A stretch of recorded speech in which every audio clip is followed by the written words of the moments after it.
Welcome to A Course in Miracles, where you'll discover health and well-being through inner peace. Your host is Eloisa Ramos, EFT master and author of Beyond Self-Esteem, Discovering Your Boundless Self-Worth. Using EFT, the Ramos clearing technique, and the principles of A Course in Miracles, you'll learn how to open your mind to healing and to all that is inherently yours: deep fulfillment, vitality, joy, and inner peace.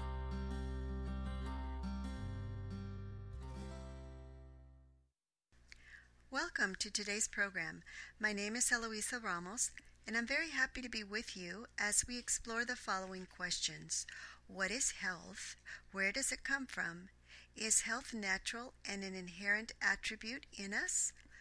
A Course in Miracles says that health is inner peace, and we want to explore this link by looking at what brings about energy disruption, which is what EFT, Emotional Freedom Techniques, is working to release. All stress and trauma has emotional components and inner conflict. EFT was founded on the following statement, quote, "The cause of all negative emotions is the disruption of the body's energy system," unquote, Gary Craig. The underlying energy disruption of inner conflict and upset can be demonstrated very easily with muscle testing.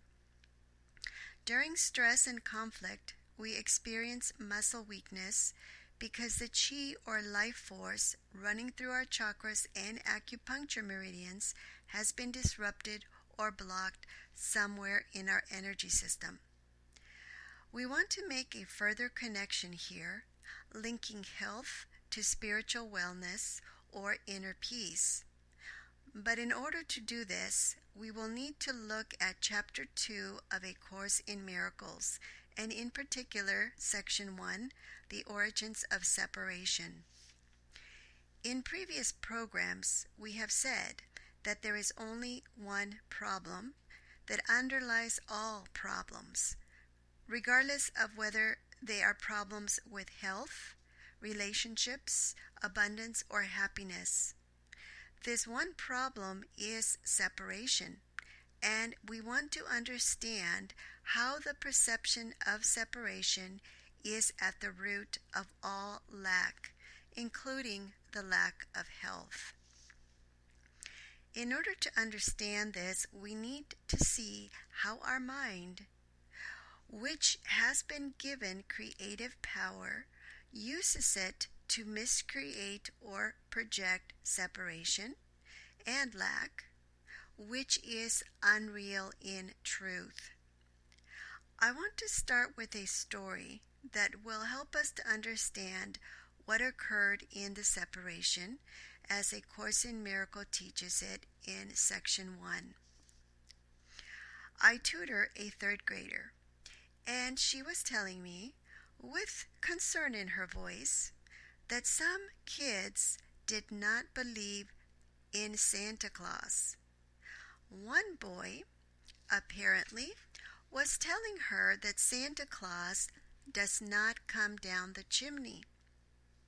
She was disturbed by what this boy was saying, both for the boy, but more for Santa Claus.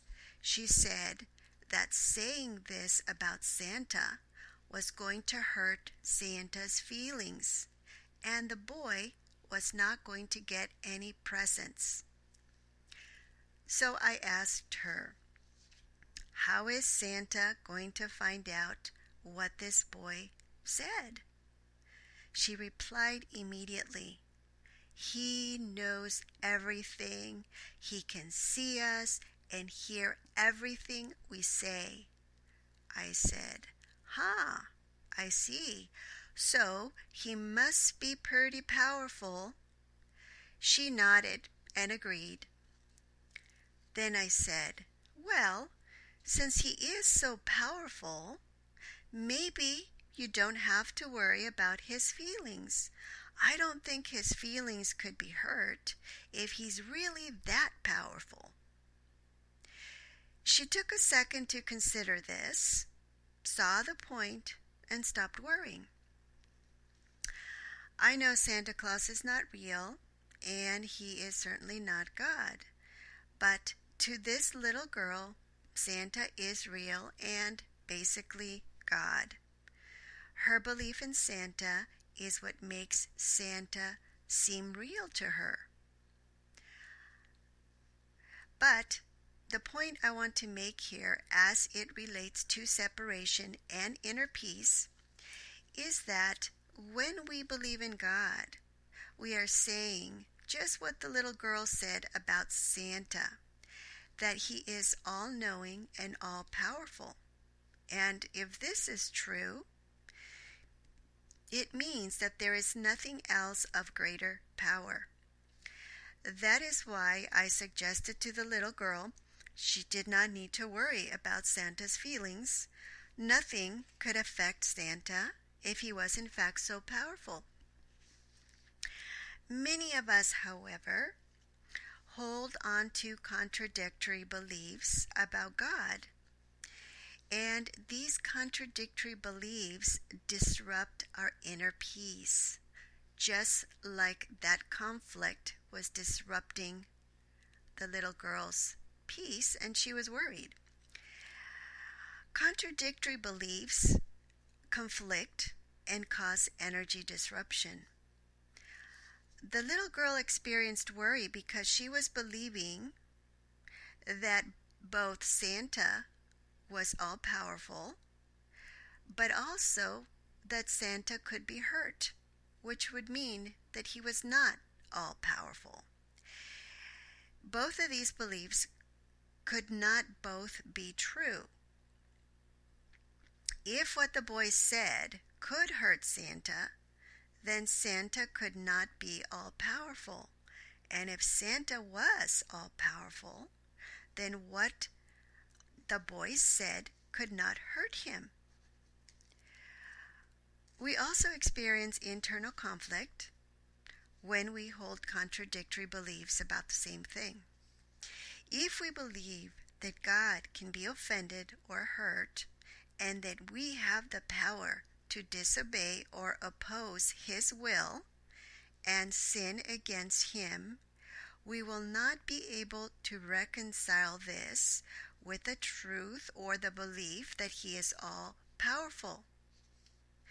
To believe that God can be offended, sinned against, opposed, attacked, or hurt would mean that God was not in fact all-powerful. Because in order for something to successfully attack, oppose, offend, or hurt God, first, it would have to be separate from God, and second, it would have to have greater strength or power than God to be able to accomplish this. If we believe that we, through action, word, deed, thought, or the omission of such thereof, could accomplish offending, opposing, or attacking God, we are in effect believing we have taken over God's throne and have greater power than God. This belief is the foundation of all fear in the ego thought system, and why it cannot be reconciled with the thoughts of truth or of spiritual knowledge. Page 18 of A Course in Miracles says, quote, "All fear is ultimately reducible to the basic misperception that you have the ability to usurp the power of God. Of course, you neither can nor have been able to do this. Here is the real basis for your escape from fear. The escape is brought about by your acceptance of the atonement, which enables you to realize that your errors never really occurred," unquote.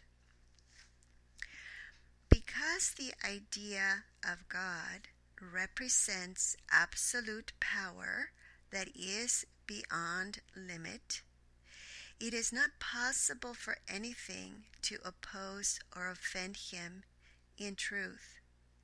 This is how all fear is released. The mind recognizes its error in believing God's power could be overtaken and sees it could not have sinned or opposed God, and that there could not be any other power or force that could do that. These errors could not have happened. Therefore, if we perceive sin or opposition to God and believe that to be real, our mind is misperceiving in error, meaning our thinking is denying spiritual truth and believing that truth can be opposed. This leads to false perception or misperception. The ego thought system is basically false thoughts that deny spiritual truth, and these thoughts or beliefs distort perception and present a picture where truth can be opposed and lack, separation, and limitation can have reality. But truth, which is absolute, cannot be contradicted. So, opposition to truth is also not real either.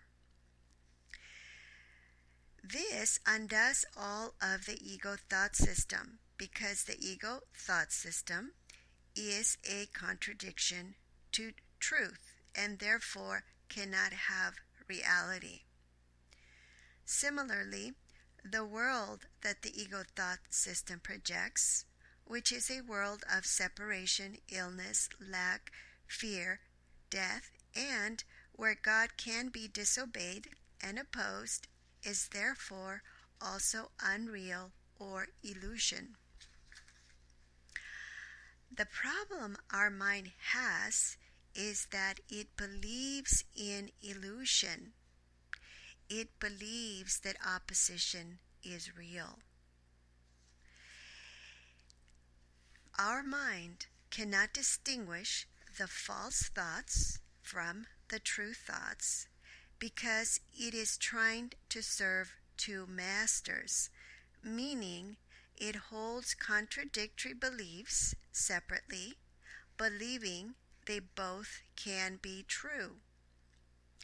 Since it is impossible to believe contradictory beliefs when they are brought together, the mind has to keep them apart, switching from one to the other. For this reason, we tend to believe there is a battle going on between good and evil, between truth and what's false. This is because our mind has to go back and forth, not able to see that they both cannot be true. There is no battle in truth because only one thought system reflects spiritual knowledge, and that is what forms reality. Anything that contradicts it is fantasy and poses no contradiction at all. That is to say, we cannot be in conflict or battle with Mickey Mouse because there is no real Mickey Mouse. Mickey Mouse is a made-up fantasy. We can imagine we are in a battle with Mickey Mouse, but that is just in our imagination. It's not real. The world that we see around us is a world made manifest by perception. If our mind believes the ego thought system to be true, the world through our experiences will reflect back to us separation and division, which entail fear, attack, and death. Whichever thought system we give our belief to, That is what will appear to be real and will form our experiences. This is how the world of perception is made. Perception can deny truth and see falsely and miscreate experiences of separation and fear. That is why we see and experience a world where opposites conflict and attack is possible. Opposition or opposites do not exist in truth at the spiritual level because there's no separation. Only with misperception can we give ourselves unreal or imagined experiences of conflict because we see separation, believing that our imagination is showing us reality.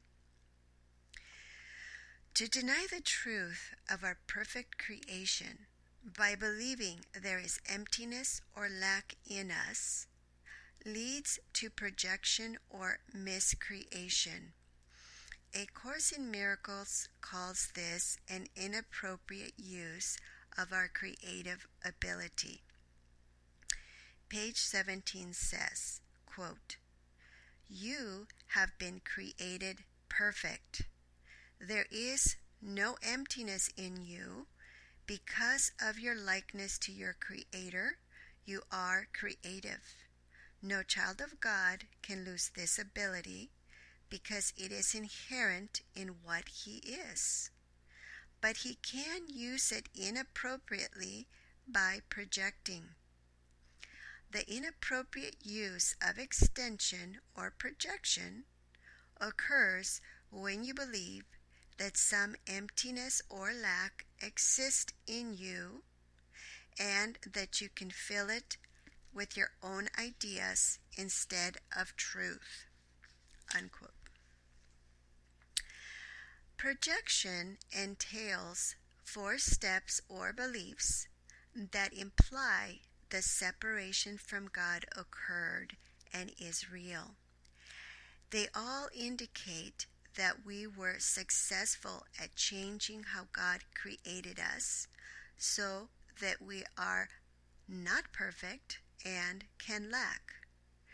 This error in how we perceive ourselves, once accepted as true, is perpetuated by our incessant seeking to fill that emptiness or lack that we feel with our own worldly ideas of what will fill or satisfy it. As long as we keep trying to fill our lack or mend our brokenness in the world, we will continue to deny spiritual truth and believe we succeeded in changing how God created us. This is the belief that we have usurped the power of God, because otherwise, how could we have succeeded at changing what the greatest power there is created? We're going to review the 4 steps in the process of miscreation or projection. Quote, "First, you believe that what God created can be changed by your own mind." Unquote. As I just said, this implies that we have our own mind separate from God's and that it has power that is greater than God's in order to accomplish changing what God created. The second step says, quote, "You believe that what is perfect can be rendered imperfect or lacking." Unquote. This belief says that truth, which is absolute and therefore unchangeable, can somehow be changed. If we were created perfect in truth, it would be absolutely true and could not be changed. So, if we accomplished making ourselves imperfect, which is what we believe when we believe that we lack, then either truth is not absolute, which would mean God is not all-powerful, or we have greater power than the absolute power of God, which is not possible if power is absolute. But either way, if we believed that we have changed ourselves and are lacking, we are erroneously believing we have usurped the power of God. The third step says, quote, you believe that you can distort the creations of God, including yourself, unquote. When we judge, we are using past learning to evaluate and make a decision about others or ourselves. Past learning is not absolute or certain knowledge. We use it to tell us what we are perceiving. Past learning is incomplete and limited and changes. So, our judgment will distort true perception, and what we see will not reflect truth. Many of us judge believing that it is absolute truth, which would mean that it would be spiritual knowledge. It is not. In fact, I've seen where the ego mind resorts to judgment precisely because it does not know, and the unknown terrifies it. So, it judges to give itself a sense of security and believes that what it has judged is now the truth. But just because we judge someone guilty of doing something wrong does not make them guilty and wrong. This is the belief that we can distort the creation of God. What I mean is that if we believe that simply by judging someone guilty and wrong, that changes them into being guilty and wrong, that is the belief that we have the power to distort the creations of God.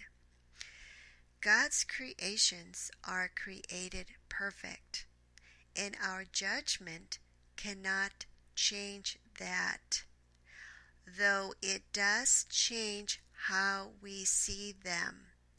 It changes perception. It doesn't change truth, and more accurately, it distorts perception. How we judge ourselves and others is not what we are. It is only what we see or think or have concluded that we are. And it is not the same thing. We're talking about two different levels. We are created at the spiritual level by God. Thinking happens at the mental level, where we can perceive, believe, reflect, and think about what we are. We can think and believe anything we want about ourselves or others. That's at the mental level. But that does not change what we are in truth at the spiritual level. To believe that it does is to believe we can distort the creations of God with our judgment or perception. This would mean that perception, the level of the mind, can have an effect on the spiritual level, which is knowledge and truth, or that truth can be distorted by perception. This cannot happen because knowledge is certain and unchangeable. What happens is that perception is distorted and denies truth. Truth has not been affected by this denial. Perception simply closes our eyes to the truth. That is all. If perception could distort the truth, then it would mean perception has greater power than knowledge to be able to accomplish the distortion at the spiritual level. Again, we would be believing that through our distorted perception, we can dethrone God by distorting what He created. The fourth step says, quote, "You believe that you can create yourself and that the direction of your own creation is up to you," unquote.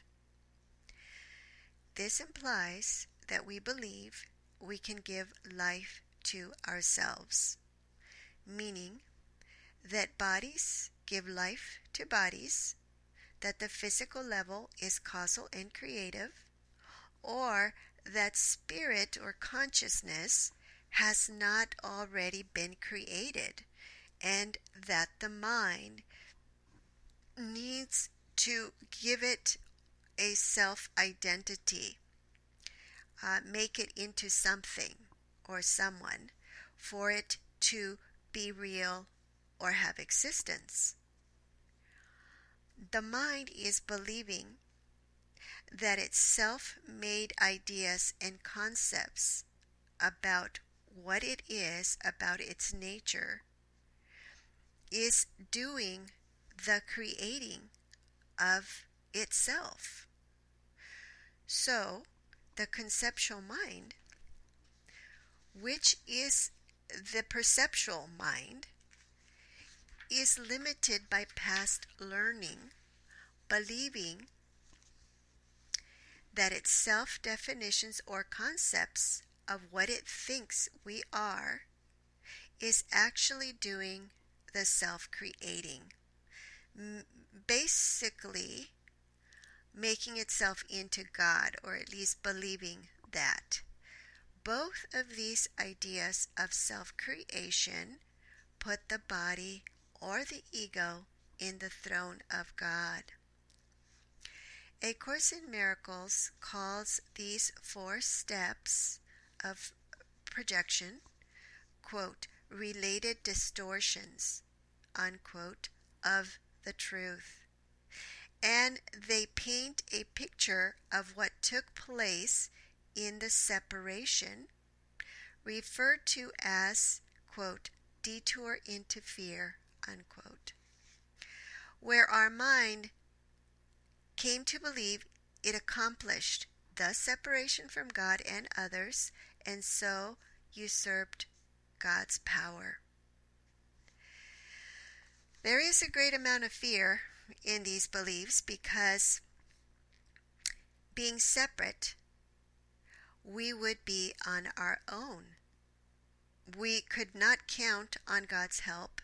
In fact, we would be very afraid of God because we would be believing that we are guilty of having taken over His throne, and so fear punishment or vengeance.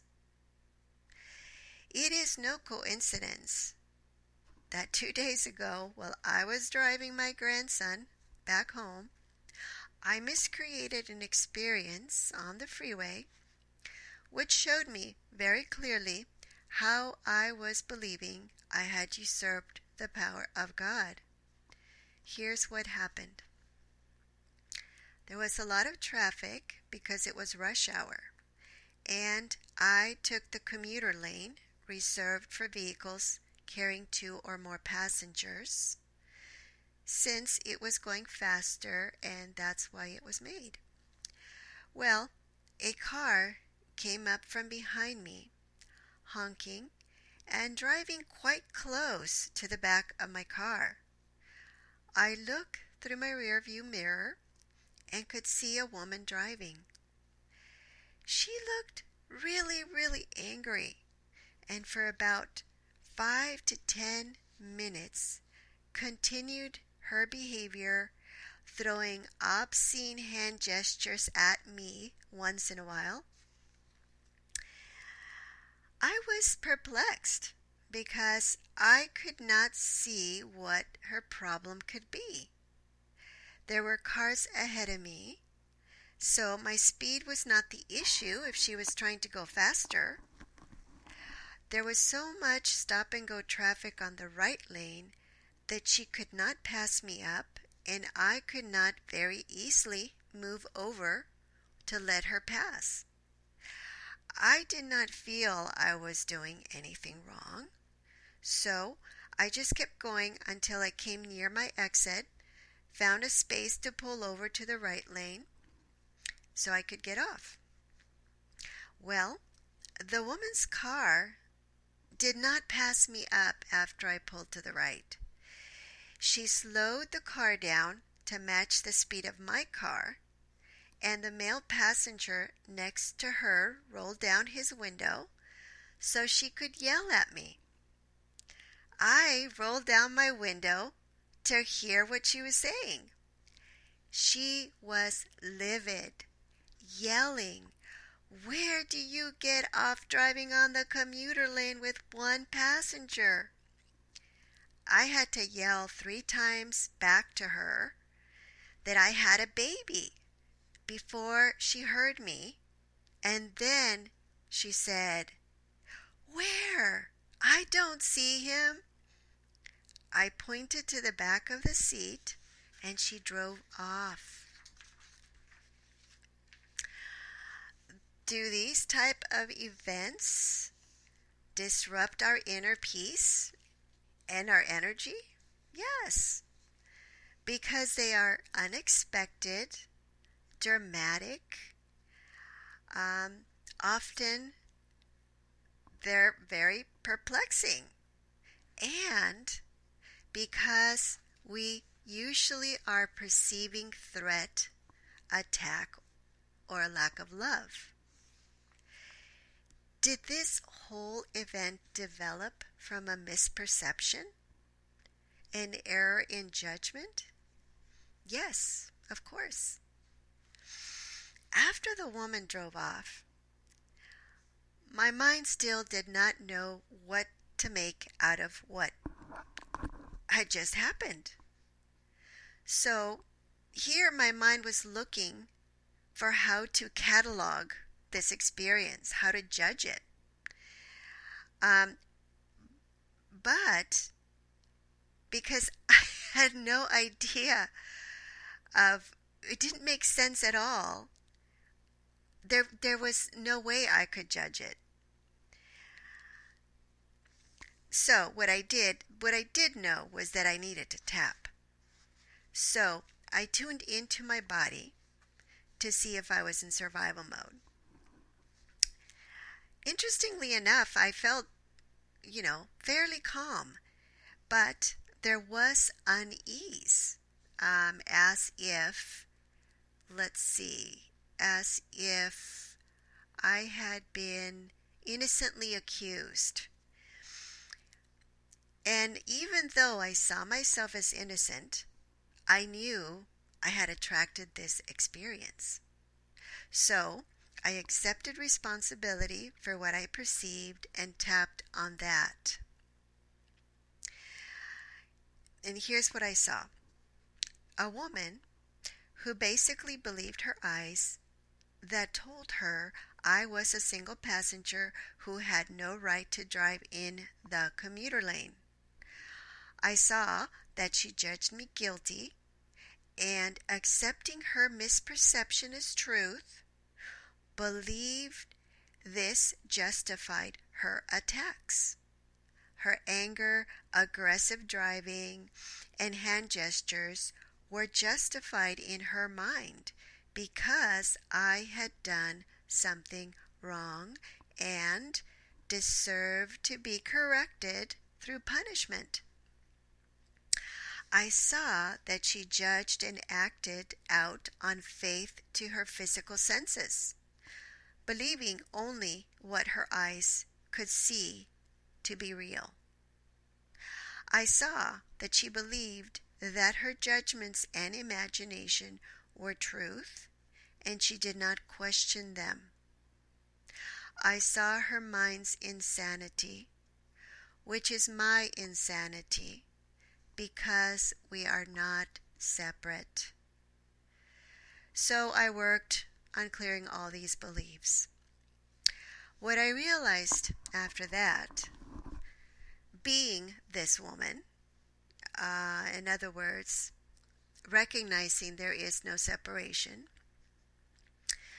what I realized was that I had traded perception for knowledge. But why would I want to do that? Knowledge is certain. Perception is inaccurate and unreliable. Well, I did not know. But there had to be value in perception, or I would not be relying on it to make judgments and act upon those judgments. Page 19 of A Course in Miracles says, quote, "You believe in what you value. If you are afraid, you are valuing wrongly. Your understanding will then inevitably value wrongly, and by endowing all thoughts with equal power, will inevitably destroy peace." Unquote. What this says to me is that the power of my belief gives thoughts equal power, whether those thoughts are true or false. In this way, my peace is destroyed. Why? Because if I believe a false thought, such as my judgments are truth, I can believe I have the power of God and can be in a position to judge others, because it would mean that my judgments were absolute knowledge. But it also means that if I judge myself or others judge me, they will also have that power to condemn and change me to what they judge. That is terrifying. I will be afraid of being judged and believe I can be condemned through people's judgments. The fear I experience is telling me I must be valuing wrongly because I have given false thoughts the power of my belief. Remember that we believe what we value. Only if I give value to judgments do I believe them. So, I found my answer. I traded perception for knowledge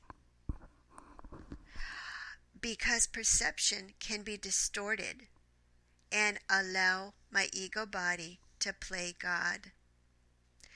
That means I can keep believing I am this separate ego body that has usurped the power of God and can feel justified in judging, attacking, and punishing.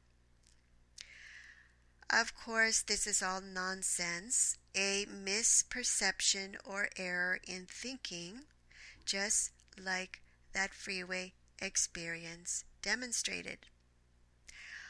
Through this experience, however, I was able to understand the magnitude of my ego mind's error. in perceiving itself as separate from God, and how this error is the source of all fear, arrogance, pride, hate, rage, etc. Basically, it's the root of all suffering. Page 19 of A Course in Miracles says, quote, "That is why the Bible speaks of the peace of God which passeth understanding. This peace is totally incapable of being shaken by errors of any kind. It denies the ability of anything, not of God, to affect you. This is the proper use of denial. You can and should deny any belief that error can hurt you. This kind of denial is not a concealment, but a correction. Your right mind depends on it. The peace of God remains unshaken in the face of error, which shows up as attack or a lack of love. It is within us to be able to move through events like my freeway experience completely undisturbed if we have the peace of God.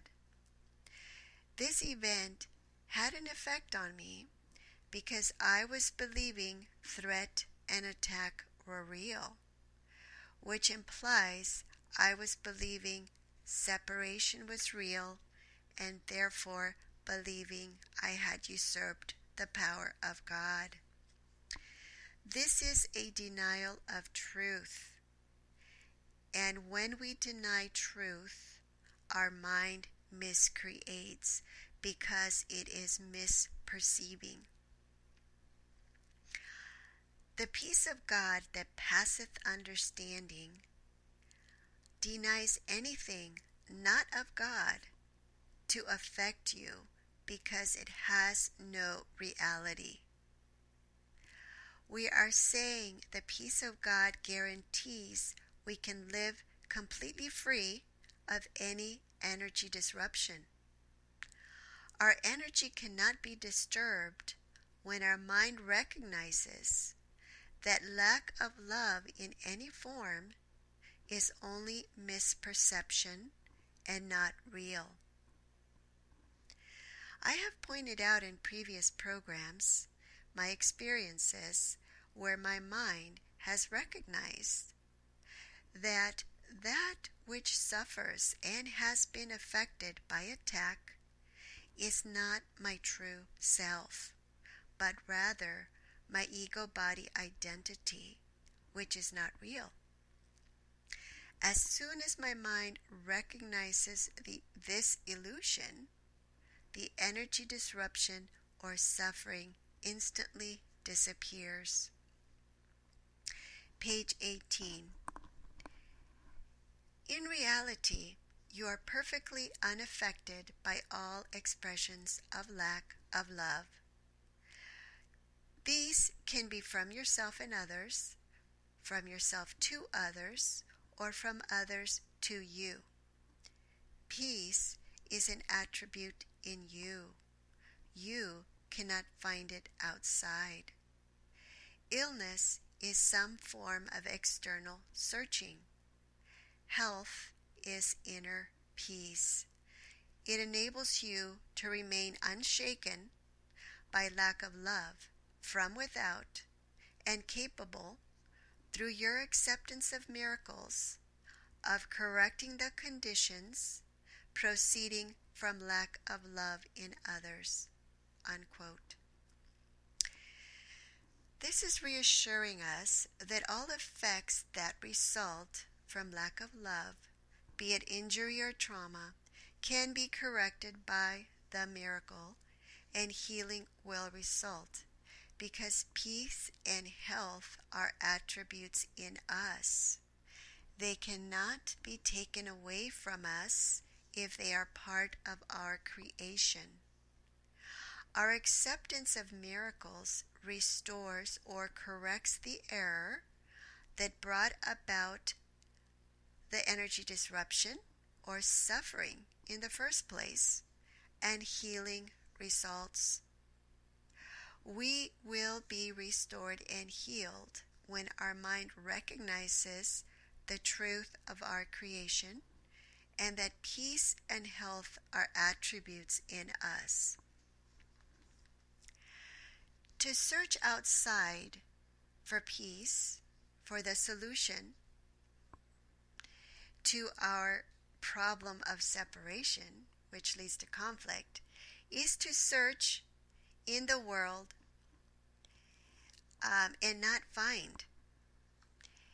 This is what illness is, since in seeking a solution out in the world only perpetuates us not finding and our mind continues to deny the truth that we were created perfectly, lack nothing, and have complete health and inner peace.